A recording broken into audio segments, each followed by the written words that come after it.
ये कहानी शुरू होती है कार्टर और उसके दोस्तों से। कार्टर नॉर्थ कैरोलिना के इस हाई स्कूल का बड़ा पॉपुलर स्टूडेंट है। इनका बिहेवियर बड़ा रेबेलियस है, आपस में शरारतें करते हैं। इनके ग्रुप में एक कपल भी है जिन्हें सिर्फ मौका चाहिए चुंबन क्रिया करने का।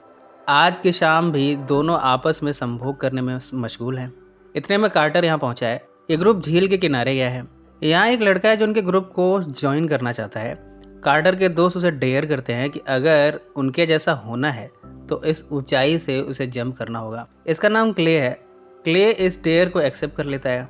क्ले ऊपर से कूदने तो जाता है पर उसके पहले ही दूसरा दोस्त उसे पुश कर देता है। क्ले पानी में गिरता है और बहुत बुरी तरह इंजर्ड हो जाता है। सभी दोस्त उसे बचाने जाते हैं पर यहाँ पुलिस आ जाती है। सारे यहाँ से भागने लगते हैं। इस घटना की खबर स्कूल प्रिंसिपल तक पहुँच चुकी है। क्ले फिलहाल हॉस्पिटल में है। इसके बाद कहानी में प्रवेश होता है जेमी का। जेमी काफ़ी खूबसूरत है पर उसके ड्रेसिंग सेंस का लोग मजाक उड़ाते रहते हैं। चर्च में प्रेयर के दौरान जेमी की नज़र बार बार कार्टर पर जाती है। अगले दिन स्कूल में भी जेमी ने वही स्वेटर पहना है जो कल पहना था। कार्टर के दोस्त जेमी के स्वेटर का मजाक उड़ाते हैं। स्कूल के प्रिंसिपल ने कार्टर को ऑफिस में बुलाया है। प्रिंसिपल कहता है कि तुम सब ने क्ले के साथ अच्छा नहीं किया, या तुम्हें एक्सपेल होना होगा या फिर स्कूल के कई सर्विसेज प्रोजेक्ट को कंप्लीट करना होगा। इसमें शामिल है वीकेंड ट्यूटरिंग, जेनिटर ड्यूटीज़ और इन सब के साथ ही तुम्हें स्कूल के प्लेज में पार्टिसिपेट करना होगा।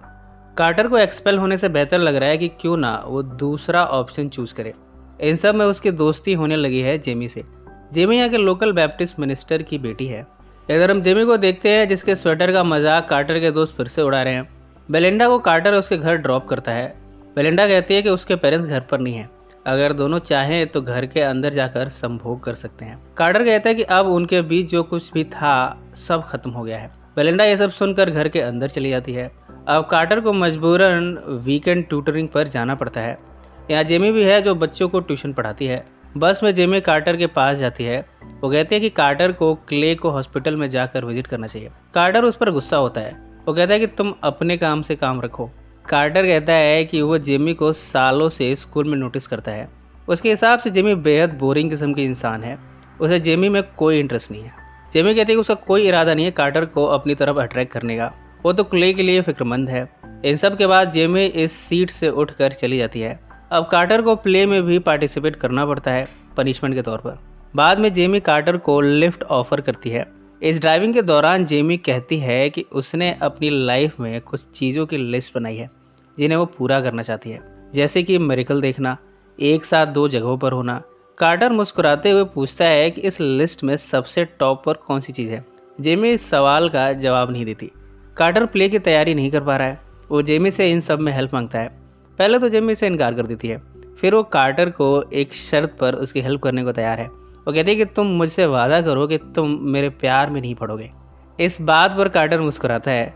शाम को कार्टर जेमी के घर आता है। यहाँ जेमी के फादर और कार्टर का आमना सामना हुआ है। जेमी के फादर कार्टर को प्ले में लीड करने के लिए कांग्रेचुलेट करते हैं। एक शाम कार्टर जेमी को कब्रिस्तान में जाते हुए देखता है। वो भी इसके अंदर जाता है। जेमी यहाँ अपना टेलीस्कोप दिखाती है जो उसने तब बनाया था जब वो महज 12 साल की थी। वो और भी बड़ा टेलीस्कोप बनाना चाहती है। स्कूल में एक बार फिर कार्टर जेमी का मजाक उड़ाता है। इस बार जेमी को अच्छा नहीं लगा। शाम को जब कार्टर उसके घर आया है प्ले सीखने के लिए, तब जेमी उसे घर पर नहीं आने देती, बल्कि उसके मुंह पर ही दरवाज़ा बंद कर देती है। जेमी कार्टर से कहती है कि मुझे लगा तुम्हारे अंदर कोई तो अच्छाई होगी, पर मैं गलत थी। इस तरह उसने कार्टर को घर के अंदर नहीं आने दिया। अब कार्टर जेमी को मनाना चाहता है। वो जानता है कि जेमी की विश लिस्ट में एक मिरेकल को विटनेस करना शामिल है, पर उसे समझ नहीं आ रहा कि वो मिरेकल क्या हो सकता है जो जेमी को भा जाए। प्ले की तैयारी शुरू हो गई है। सभी अपनी अपनी लाइन्स रिहर्स कर रहे हैं।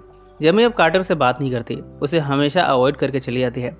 कार्टर को जेमी की बात याद आती है कि उसे क्ले को विजिट करने जाना चाहिए। वो हॉस्पिटल जाकर क्ले से मिलने पहुंचा है। यहाँ वो क्ले से माफ़ी मांगता है।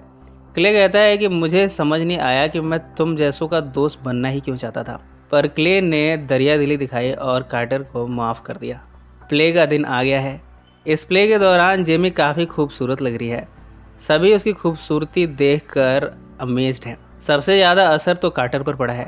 वो अपनी लाइन ही भूल गया है और प्ले के दौरान ही जेमी को किस कर बैठता है। अगले दिन कार्टर जेमी के पास जाता है और कहता है कि वो उसे मिस करता है। जेमी यहाँ से जाने लगती है। कार्टर उसे रोकने की नाकाम कोशिशें करता है। शाम को कार्टर फिर से जेमी के घर आया है। वो उसके लिए गिफ्ट लाया है। ये एक स्वेटर है। जेमी इसे कबूल कर लेती है। अगले दिन जेमी के अश्लील पिक्चर्स बनाकर उसका मजाक उड़ाया जाता है। जेमी रोती हुई जाने लगती है, पर कार्टर जेमी के लिए यहाँ अपने दोस्तों से लड़ता है। इस तरह यहाँ उसने जेमी को प्रोटेक्ट किया। उसे होल्ड करता हुआ वो क्लास के बाहर लाया। कार्टर उसे डेट के लिए पूछता है। जेमी कहती है कि उसे डेट पर जाना अलाउड नहीं है। चर्च में जाकर कार्टर जेमी के फादर से जेमी को डेट पर ले जाने की परमिशन मांगता है। उसके फादर इसे इनकार कर देते हैं। कार्टर कहता है कि मोहब्बत करना कोई जुर्म तो नहीं। मजबूरन जेमी के फादर इसकी इजाज़त दे देते हैं। जेमी और कार्टर डेट पर पहुंचे हैं। दोनों साथ में डिनर करते हैं। इसके बाद ये डांस भी करते हैं। कार्टर जेमी को रोड के उस साइड पर ले जाता है जहां दो स्टेट्स की बाउंड्रीज एक दूसरे को टच करती हैं। इस तरह दोनों एक साथ दो जगहों पर हैं। जेमी इस पर कार्टर को हग करती है। इसके बाद कार्टर जेमी के शोल्डर पर टैटू बनाता है। दोनों यहाँ आपस में चुंबन क्रिया करते हैं। कार्टर कहता है कि वो जेमी से मोहब्बत करता है। जेमी उसे वार्न करती है और कहती है कि मैंने तुम्हें मना किया था, तुम मेरी मोहब्बत में मत पड़ना। अब कार्टर और जेमी साथ में स्कूल जाते हैं। घर भी साथ में आते हैं। जेमी का फादर जेमी को इन सब के लिए वार्न करता है। जेमी कहती है कि वो अब कार्टर से मोहब्बत करने लगी है। जेमी के फादर कहते हैं कि तुम सिचुएशन को और भी ख़राब करती जा रही हो। अगली शाम जेमी और कार्टर कब्रिस्तान में बिताते हैं। ये टेलीस्कोप से एक साथ एक्सपेरिमेंट कर रहे हैं, पर जेमी कहती है कि वो भी कार्टर से प्यार करने लगी है। दोनों एक दूसरे को किस करते हैं। यहाँ जेमी बताती है कि उसकी पहली और टॉपमोस्ट ख्वाहिश क्या है। वो कहती है कि वो उस चर्च में शादी करना चाहती है जहाँ उसके पेरेंट्स की शादी हुई थी। कार्टर से उसकी मदर कहती है कि जेमी एक रेवरेंड की बेटी है, उसे और लड़कियों की तरह ट्रीट मत करना। कार्टर कहता है कि जेमी के साथ वो काफ़ी सीरियस है, पर कहानी में एक ट्विस्ट आया है। अगली मुलाकात में जेमी कार्टर से बताती है कि उसे ल्यूकेमिया कैंसर है। उसकी बॉडी में ब्लड सेल्स एबनॉर्मल तरीके से बनते हैं और उसकी लाइफ ज़्यादा नहीं है। कार्टर को यकीन नहीं होता। जेमी आगे भी कहती है कि 2 सालों से उसे दवाइयों का भी कोई असर नहीं हो रहा। कार्टर कहता है कि तुमने मुझे ये सब पहले क्यों नहीं बताया। जेमी यहाँ बताती है कि डॉक्टर ने उसे नॉर्मल रहने को कहा था। वो नहीं चाहती थी कि कोई भी उसके इर्द गिर्द एबनॉर्मल बिहेव करे। रोते हुए जेमी यहाँ से चली जाती है। कार्टर इसके बाद अपने फादर के पास पहुँचा है। उसके फादर कार्डियोलॉजिस्ट हैं। वो कार्टर से पूछताछ करते हैं, पर कार्टर गुस्से में यहाँ से चला जाता है। वो अब हर हाल में जेमी को ठीक कराना चाहता है। वो अगली सुबह जेमी से फिर से मिला है। जेमी उसके पास आकर कहती है कि वो उसके बिना नहीं रह पाएगी। कार्टर उसे प्रॉमिस करता है कि वो उसे कभी भी अकेला नहीं छोड़ेगा। अब कार्टर जेमी की देखरेख करता रहता है, उसकी हर ख्वाहिश का ख्याल रखता है। एक दिन अचानक से जेमी की तबीयत खराब हो जाती है। उसे हॉस्पिटल लाया जाता है। यहाँ पे कार्टर जेमी की देखभाल करता है। अब जेमी के ट्रीटमेंट का खर्चा कार्टर के फादर ने उठा लिया है। जेमी को उसके घर में शिफ्ट किया गया है और यहीं से उसका इलाज जारी है। जेमी कार्टर से कहते हैं कि उसकी ख्वाहिशों में एक ख्वाहिश ये भी थी कि वो किसी एंजल से मिले। वो कार्टर को एंजल कहकर रेफर करती है, जो उसकी लाइफ में तब आया जब उसे एंजल की सबसे ज़्यादा ज़रूरत थी।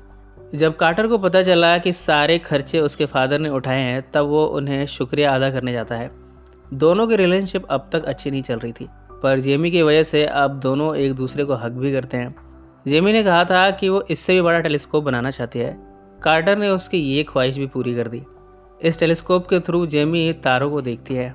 कार्टर जेमी से पूछता है कि क्या तुम मुझसे शादी करोगी। जेमी इसे एक्सेप्ट कर लेती है।